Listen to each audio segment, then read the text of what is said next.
Bismillahirrahmanirrahim. Assalamualaikum warahmatullahi wabarakatuh. Alhamdulillah ala ihsanih wa syukru lahu ala taufiqi wa imtinanih.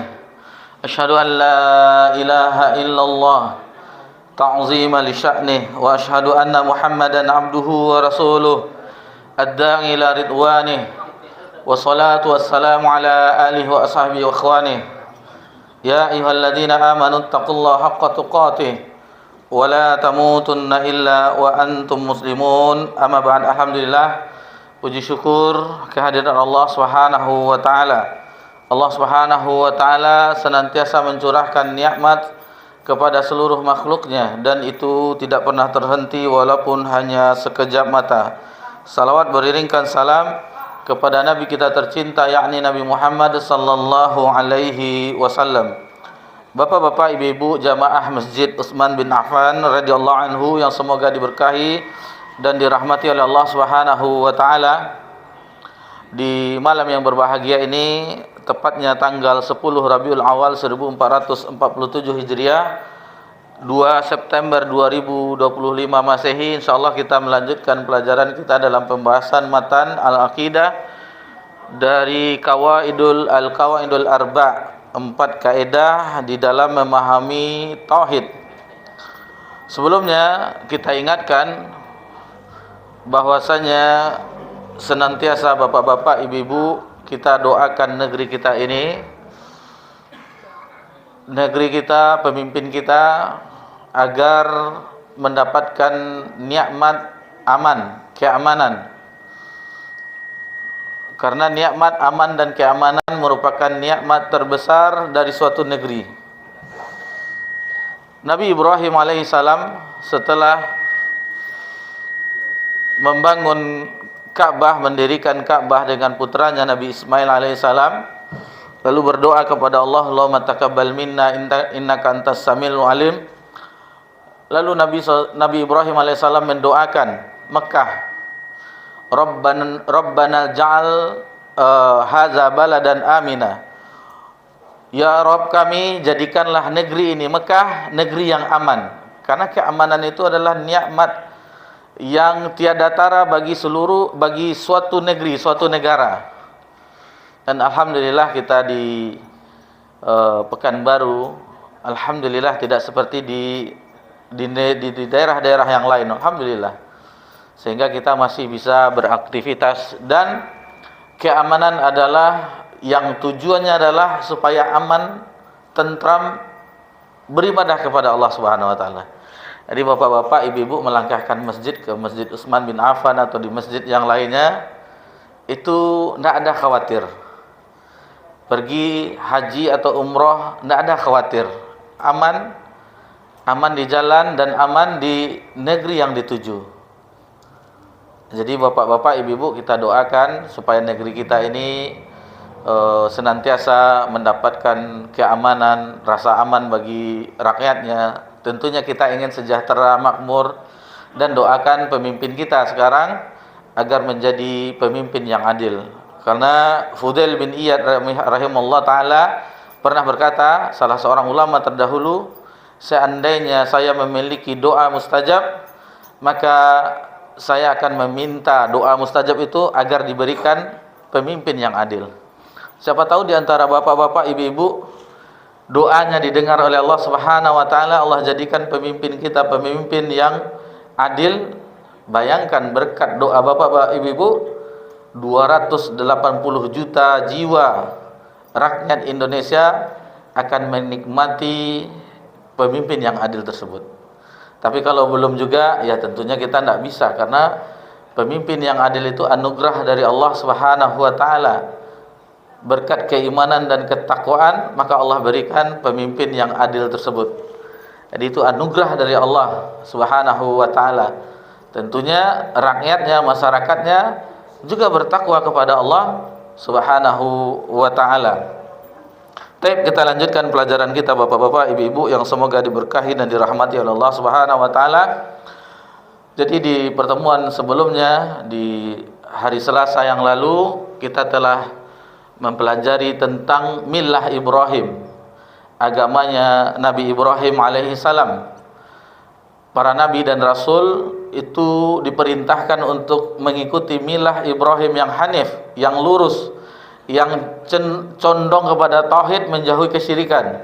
Begitu juga nabi kita tercinta Nabi Muhammad sallallahu alaihi wasallam, yang mana yang telah kita pelajari di pekan yang lalu dalam surah An-Nahl ayat 120 sampai 123, yaitu agar Nabi Muhammad sallallahu alaihi wasallam, nabi kita tercinta sallallahu alaihi wasallam, mengikuti millah Ibrahim. Tsumma auhayna ilaika anittabi' millata Ibrahim hanifa wa ma kana minal musyrikin. Jadi nabi kita tercinta, kami wahyukan kepadamu wahai Muhammad, ikutilah agama Ibrahim, millah Ibrahim, yang mana Nabi Ibrahim itu adalah seorang yang hanif, dan bukanlah dia termasuk orang-orang yang berbuat syirik kepada Allah Subhanahu wa taala. Dan kita pun semuanya umat Nabi Muhammad sallallahu alaihi wasallam diperintahkan untuk mengikuti millah Ibrahim yang hanif.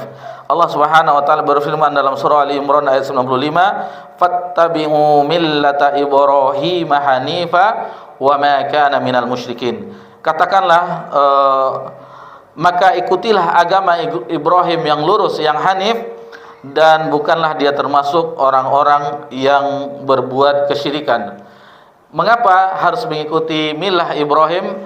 Alhamdulillah kita telah jelaskan bahwasanya semua kaum Quraisy, Yahudi dan Nasrani itu mengaku mereka berada dalam milah Ibrahim, sehingga pengakuan mereka, terutama orang-orang Yahudi dan Nasrani, Allah bantah di dalam surah Ali Imran ayat 67, ma kana Ibrahimu yahudiyya wala nasraniyya. Ibrahim itu bukanlah seorang Yahudi dan bukan seorang yang Nasrani pula, walakin kana hanifan muslima wa ma kana minal musyrikin. Adapun Nabi Ibrahim alaihissalam itu disebutkan dalam ayat ini bahwasanya beliau adalah seorang yang beragama lurus, tauhid kepada Allah Subhanahu wa taala, dan beliau berserah diri kepada Allah, dan sesekali beliau, Nabi Ibrahim, tidak termasuk orang-orang yang mempersekutukan Allah Subhanahu wa taala. Jadi itu di antara alasannya. Kemudian hakikat agama Nabi Ibrahim sudah jelas. Itulah seluruh dakwah para nabi dan rasul. Allah Subhanahu wa taala berfirman dalam surah An-Nahl atau Al-Anbiya, An-Nahl ayat 36, wa laqad ba'atsna fi kulli ummatin rasula. Jadi sungguh kami telah mengutus di setiap umat itu seorang rasul. Apa tugasnya? Ani'budullah, yaitu untuk mentauhidkan Allah, menyembah Allah semata, wajtanibut taghut, dan menjauhi segala sesembahan selain Allah. Itu tugas seluruh para nabi dan rasul yang diutus oleh Allah Subhanahu wa taala. Kemudian tentang Nabi Ibrahim alaihi salam, meskipun Nabi Ibrahim itu waktu di zaman beliau sendiri mendakwahkan tauhid sendiri, belum ada yang beriman kepada Nabi Ibrahim. Penguasanya yang zalim ketika itu Raja Namrud. Kemudian ayah beliau sendiri adalah seorang pemahat patung yang untuk disembah. Akan tetapi Allah Subhanahu wa taala menyebutkan Nabi Ibrahim alaihissalam sebagaimana dalam firman Allah dalam surah An-Nahl ayat 120, inna Ibrahim kana ummah. Sesungguhnya Ibrahim itu adalah umat qanitan lillah, dia itu patuh kepada Allah, hanifa walam yakum minal musyrikin, dan dia beragama lurus, dan Nabi Ibrahim itu tidak termasuk orang-orang yang berbuat kesyirikan. Satu, Nabi Ibrahim dikatakan ummah. Memang Al-Hafiz Ibnu Katsir membedakan apa itu ummah, apakah ummah itu imam, maksudnya imam dari tauhid, atau umat yang beliau hanya satu orang tetapi dikatakan umat karena kekuatan dakwah Nabi Ibrahim alaihissalam.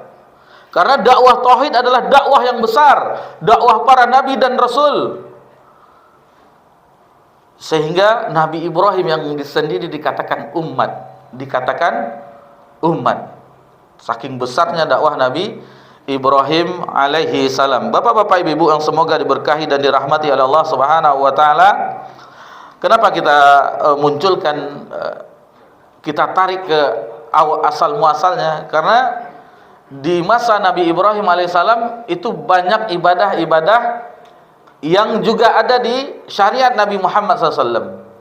Haji, umroh, itu sudah ada sejak zaman Nabi Ibrahim alaihissalam. Udhiyah, menyembelih hewan kurban, itu sudah ada sejak zaman Nabi Ibrahim alaihissalam. Jadi jelaslah bagi kita semua agama Nabi dan Rasul itu sama. Dakwah mereka sama, ajaran mereka sama untuk menyembah Allah semata. Namun syariatnya yang berbeda. Syariatnya yang berbeda. Dan syariat yang paling sempurna tentunya syariat yang Nabi yang terakhir, yang menghapus syariat Nabi sebelumnya, yaitu syariat Nabi Muhammad sallallahu alaihi wasallam. Kemudian beberapa ayat kita singgung mengenai Nabi Ibrahim alaihissalam. Nabi Ibrahim itu tempat bekas telapak kaki beliau ketika membangun Ka'bah itu dijadikan tempat salat. Wattakhidhu min maqami Ibrahim musalla.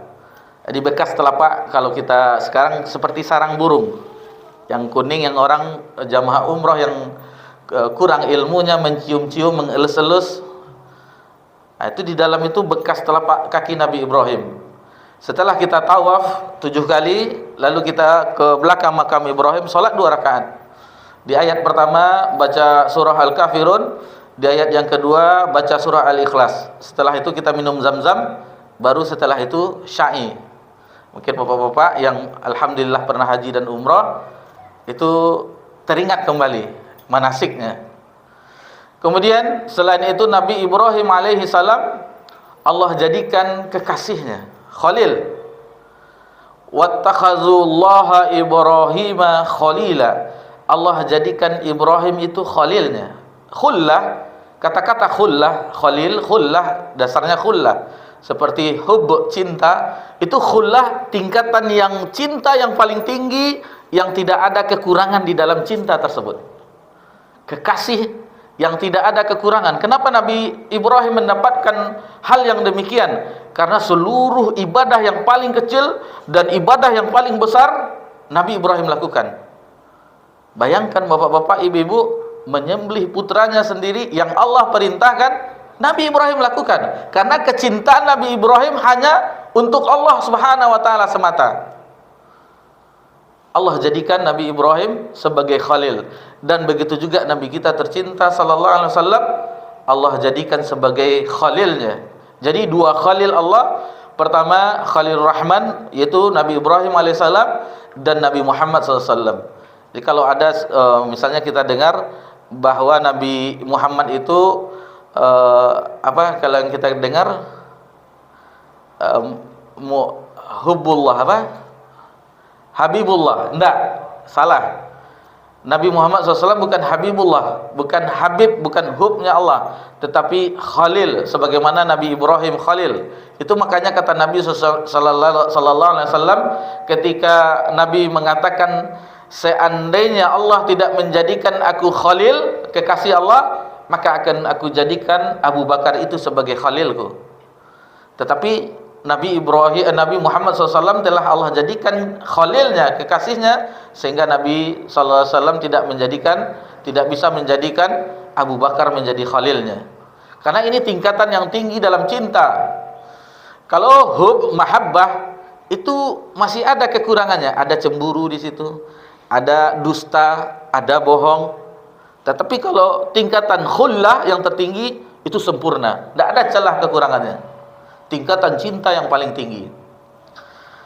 Jadi itu diantara yang bisa kita jelaskan sebelum kita lanjutkan ke pelajaran berikutnya. Dan Nabi Ibrahim itu mendakwahkan 2 keyakinan. Yang pertama penyembah patung di daerah Babilonia, yang kedua penyembah bintang-bintang di daerah Syam. Dan kita mengetahui ketika Nabi Ibrahim, orang-orang pergi, ada kegiatan di kaumnya, Nabi hancurkan semua berhala, lalu ditinggalkan satu berhala yang besar. dan Nabi meletakkan Nabi Ibrahim alaihissalam kampaknya di situ, yang Allah abadikan di dalam surah Al-Anbiya ayat 62-63. Qalu a anta fa'alta hadza bi ahliyatina ya Ibrahim. Mereka bertanya kaumnya, apakah kamu yang melakukan perbuatan ini terhadap Tuhan-Tuhan kami wahai Ibrahim? Qal bal fa'alahu kabiruhum hadza fas'aluhum in kanu yantiqun, kata Nabi Ibrahim. Kata Nabi Ibrahim, sebenarnya patung yang besar itulah yang melakukannya, maka tanyakanlah kepada berhala itu jika mereka dapat berbicara. Jadi Nabi Ibrahim mengajak berfikir kaumnya, tanyakan ke berhala yang besar itu, kan alat penghancur kampak itu ada padanya, tanyakan kepadanya. Tetapi mana bisa berbicara, patung mana bisa berbicara. Begitu juga orang-orang Syam yang menyembah matahari, menyembah bintang-bintang, bulan. Dalam surah Al-An'am, kata Nabi Ibrahim, dan Allah abadikan dalam firman-Nya dalam surah Al-An'am ayat 76-78, mungkin nanti ibu dicatat, bisa dilihat atau dilihat sekarang di mushafnya juga bisa. Falamma janna alaihi al-lailu ra'a kaukaban qala hadza rabbi. Jadi ketika telah malam, datanglah bintang. Kata Nabi Ibrahim, inilah Tuhan. Inilah Tuhan. Setelah Tuhan itu tenggelam, hilang dengan terbitnya fajar, kata Nabi Ibrahim, tidak, Tuhan itu tidak ada hilang. Begitu juga dengan bulan. Nabi Ibrahim mengatakan bulan ini Tuhan. Ternyata bulan itu setelah terbit fajar hilang dengan sinarnya matahari. Dan begitu matahari terbit, ini yang paling besar, kata Nabi Ibrahim. Tentu ini Tuhan. Tetapi di waktu maghrib tenggelam. Tuhan itu tidak ada yang tenggelam, kata Nabi Ibrahim sambil mengajak kaumnya. Dan ini bisa dilihat dalam surah Al-An'am ayat 76-78. Nanti bisa bapak-bapak, ibu-ibu lihat tentang ayat tersebut. Kita lanjutkan ke paragraf berikutnya. Penulis rahimallahu ta'ala menyebutkan, fa idza arafta anna Allaha khalaqa li ibadatihi. Jika engkau mengetahui, katanya, kata penulis, sesungguhnya Allah telah menciptakanmu untuk beribadah. Jadi kan awal-awal sebelumnya telah disebutkan tujuan penciptaan kita, bahkan disebutkan dalam surah Az-Zariyat, wa ma khalaqatul jinna wal insa illa liya'budun. Tidaklah aku ciptakan jin dan manusia kecuali untuk beribadah kepadaku. Jadi dijelaskan oleh muallif di sini, fa idza arafta anna Allah khalaqaka li ibadati. Jika engkau telah mengetahui bahwa tujuan Allah menciptakanmu untuk beribadah kepadanya, fa'lam, maka ketahuilah, annal ibadata la tusamma ibadatan illa ma'at tauhid. Tidaklah ibadah itu dinamakan ibadah kecuali di dalamnya bersamaan dengan tauhid. Itu yang ibadah. Lalu agar kita memahaminya, diambilkan analoginya, kiasnya. Sebagaimana kama anna sholata, sebagaimana salat la tusamma salatan, tidak dinamakan salat, tidaklah salat itu sah illa ma'at taharah, kecuali bersama taharah, bersuci, berwudu. Jadi kalau bapak-bapak, ibu-ibu salat tidak berwudu, yang sebelumnya berhadas kecil atau hadas besar, hadas kecil tentunya. Kalau hadas besar tentu mandi besar, mandi janabah, tentu tidak sah salatnya, tidak sah salatnya. Begitu juga ibadah yang kita lakukan, apapun bentuk ibadah kepada Allah, tidak ada tauhid di dalamnya, itu tidak ibadah namanya, tidak dianggap ibadah, tidak ibadah itu.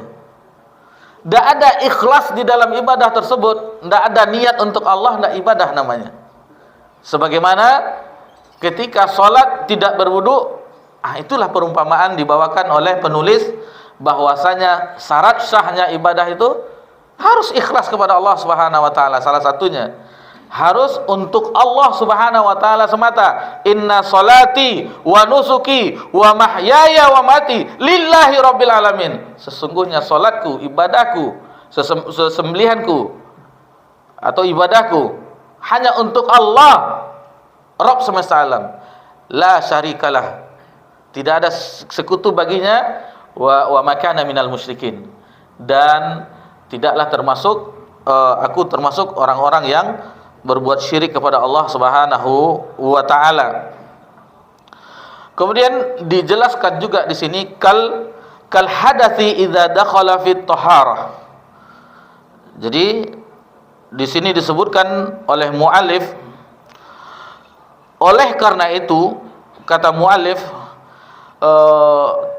tidaklah salat itu dikatakan salat kecuali syarat sahnya bertaharah dahulu, berwudu dahulu. Sampai di mana tadi? Di sini. Taib. Fa idza arafta anna syirka idza khalatal ibadata afsadaha. Begitu juga. Jadi yang tadi hadas kal hadas seperti hadas idza dakhala fit taharah. Jika hadas itu dimasuki ketika taharah, tentu merusak taharah tersebut. Misalnya bapak-bapak, ibu-ibu telah berwudu, lalu keluar dia di antara dua pembuangan, baik itu buang air kecil atau berbunyi dia bau, itu tidak sah wudunya, itu mesti diulang kembali. Begitu juga dengan ibadah. Apabila di dalam ibadah tersebut fa idza arafta anna syirka idza khalatal ibadah afsadaha, begitu juga dengan ibadah ketika dicampuri dengan kesyirikan, tentu merusak ibadah tersebut. Perumpamaan supaya kita memahami, ini air putih. Ini jika kita mengetahui air putih, siapapun mau meminumnya. Coba ada kotoran di situ, ada tai sedikit, ini mohon maaf, ada tinja sedikit, celupkan sini. Bapak mau minumnya? Tidak mau bapak ini minumnya. Begitulah perumpamaan syirik. Apabila syirik itu ada di dalam ibadah, Allah tak mau menerimanya. Tak mau Allah menerimanya.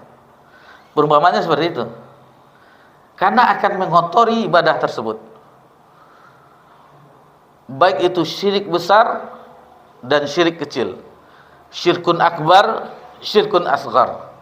Kalau syirkun besar sudah jelas itu, batal la ilaha illallahnya, syahadatnya. Kalau syirkun asghar seperti riya. Niatnya bukan untuk Allah, tetapi niatnya pergi sholat ke Masjid Utsman bin Affan. Misalnya ibu-ibu, contoh aja ibu-ibu, jangan marah ya bu, segan kita kalau tidak pergi. Ibu itu pergi dia, jadi bukan karena Allah, karena segan dengan ibu itu. Ini harus diperbaiki niatnya. Ini contoh. Begitu juga dengan bapak-bapak, sudah maghrib mau terdengar azan, dipanggil sama kawan, Pak, mau azan Pak, yuk kita sholat berjamaah di Masjid Utsman. Karena malu ya, sudah dipanggil sama bapak itu nggak pergi, kita segan kita. Ini belum ada murni ikhlas di situ, karena masih ada rasa malu kepada orang dan yang lainnya. Sementara yang ibadah itu khusus hanya untuk Allah semata, tidak boleh untuk yang lainnya. Tidak boleh karena ini, tidak. Tetapi lillahi rabbil alamin, karena Allah Rabb semesta alam. Bapak-bapak, ibu-ibu yang semoga diberkahi dan dirahmati oleh Allah Subhanahu wa taala. Kemudian wa ahbatal amal, dan kesyirikan itu wa ahbatal amal, membatalkan amalan. Kalau syirik besar, jangankan amalan, syahadat batal dibuatnya. Adapun syirik kecil seperti riya, sum'ah, riya itu memperlihatkan ibadah. Kalau sum'ah memperdengarkan ibadah, lalu dipuji oleh orang. Yang batal adalah amalan ketika itu. Dan Nabi pernah mencontohkan yang dikhawatirkan terhadap sahabat Nabi radhiyallahu anhum. Yang Nabi khawatirkan adalah hal yang seperti ini. Lalu kata Nabi, seseorang yang beribadah ketika dilihat oleh orang, tidak tanggung-tanggung, Allah, rukuknya lama, sujudnya lama, Masya Allah. Tapi kalau di rumah, itu 2 menit selesai. 2 menit selesai. Apalagi patok ayam tidak ada tumak nina. Ini membedakan mana yang ikhlas, yang mana tidak, yang enggak. Jadi memang berat. Karena ikhlas itu pertama syarat dari diterimanya ibadah, yang kedua tentu imbalannya surga. Imbalannya surga. Dan perjuangannya sangat banyak. Pertama melawan diri kita sendiri, rasa malas, rasa kantuk, rasa bosan, harus sabar. Kemudian apalagi godaan syaitan. Syaitan akan menghembus-hembus. Akan dibuatnya kita mending lagi di rumah. Bisa ini, bisa itu. Mending lagi ini. Itu akan dirayu oleh syaitan, iblis dan bala tentaranya. Wasara sahibuh minal khalidina finnar wal'iyazubillah. Ini syirkun akbar. Maksudnya syirkun akbar apabila seseorang itu melakukan syirik besar, mempersekutukan Allah dengan yang lainnya.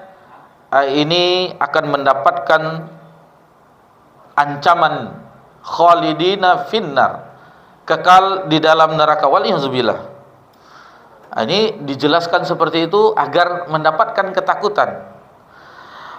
Arafta anna ahamma ma 'alaika ma'rifatu dzalika la'ala Allah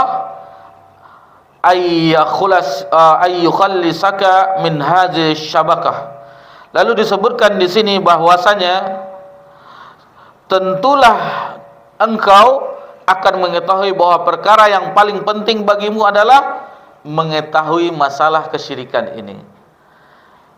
Disebutkan oleh penulis, wahia syirkul billahi alladzi qala Allah taala fih, dan syirik kepada Allah itu sebagaimana Allah Subhanahu wa taala sebutkan di dalam firman-Nya, yakni dalam surah An-Nisa ayat 116, bisa dilihat nanti. Innallaha la yaghfiru ay yushraka bih wa yaghfiru ma duna dzalika liman yasha.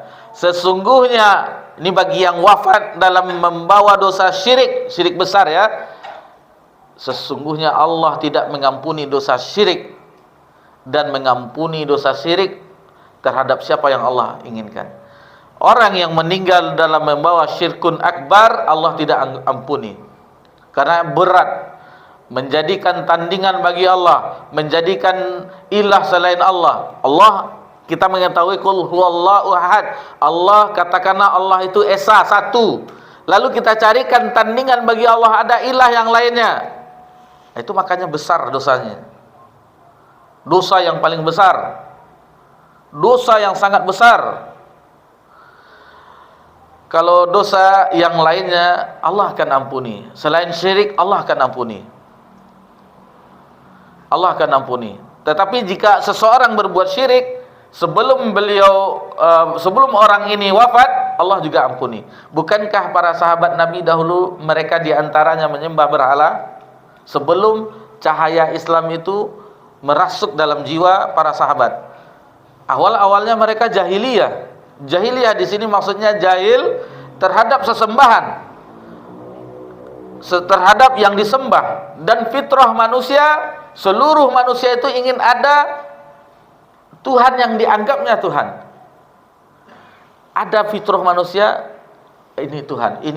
Ada di tempatnya berdoa, mengungkapkan sesuatu, di dalam setiap jiwa manusia ada. Namun masih ada sebagian besar yang tidak tepat penyembahannya, menyembah selain Allah. Yang tepat, yang hak itu, yang benar adalah Allah Subhanahu wa taala. Allah Subhanahu wa taala. Dan marilah bapak-bapak, ibu-ibu renungkan sungguh bagaimana bahagianya jiwa kita. Alhamdulillah kita dilahirkan orang tua bapak ibu Islam, lalu kita beragama Islam. Yang Nabi mengatakan mengirim surat kepada raja-raja dunia ketika di akhir-akhir dakwah Nabi SAW. Nabi mengirim surat kepada Kisra Romawi, Nabi mengirim surat kepada Kisra Persia, Nabi mengirim surat ke Najasyi, Nabi mengirim surat ke Kibti Mesir ketika itu, ke Yaman. isinya rata-rata sama. Perintah aslim, masuk Islamlah, taslim, maka selamat. Alhamdulillah kita lahir dalam keadaan Islam yang di situ ada taslim, selamat. Tentunya selamat di akhirat, selamat dari siksa Allah Subhanahu wa taala, wal yazubillah, karena akhir yang buruk adalah tempat yang disebutkan tadi, yaitu neraka Allah Subhanahu wa taala. Wa dzalika bima'rifati arba'i qaidata dzakaraha Allah taala fi kitabih. Baru di sini masuklah pembahasan kita al-qawaidul arba. Kata penulis, pengetahuan tentang syirik tersebut yang tadi disebutkan dalam surah An-Nisa ayat 116, innallaha la yaghfiru ayyushraka bih wa yaghfiru ma duna dzalika liman yasha. Allah tidak mengampuni dosa syirik dan mengampuni dosa selain syirik. Maka digiringlah kita oleh penulis. Kata penulis rahimahullah, pengetahuan tentang syirik bisa didapatkan dengan memahami 4 kaidah yang telah Allah Subhanahu wa taala sebutkan dalam kitabnya, dalam Al-Qur'anul Karim. Jadi 4 kaidah ini insyaallah itulah yang akan bisa memahami kita tentang hakikat kesyirikan. Tentu syirik implementasinya tentu yang benarnya tauhid. Tauhid lawannya syirik. Sebagaimana ikhlas, riya. Seperti itu. Jadi insyaallah ini baru muqaddimah, pertemuan pertama kita, kedua dan sekarang yang ketiga, baru muqaddimah, pengantar untuk kita memahami 4 kaidah al-qawaidul arba', 4 kaidah di dalam memahami hakikat kesyirikan. Tentunya kita tahu hakikat syirik, insyaallah akan memahami tauhid kepada Allah Subhanahu wa taala.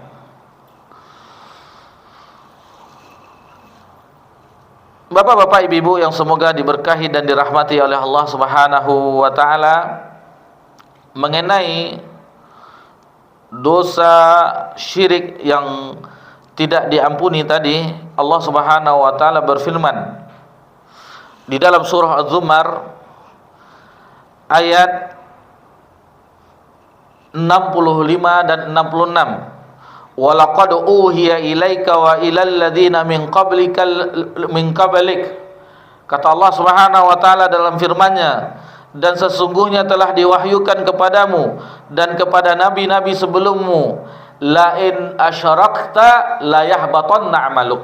Seandainya engkau berbuat syirik, mempersekutukan Allah, maka batallah amalanmu. Ini perumpamaan dalam ayat ini sungguh luar biasa. Jadi diwahyukan kepada Nabi Muhammad SAW dan nabi-nabi sebelum Nabi Muhammad SAW. Diwahyukan oleh Allah, la in asyrakta la yahbatanna 'amaluk. Jika engkau wahai Muhammad berbuat syirik, hapus amalanmu.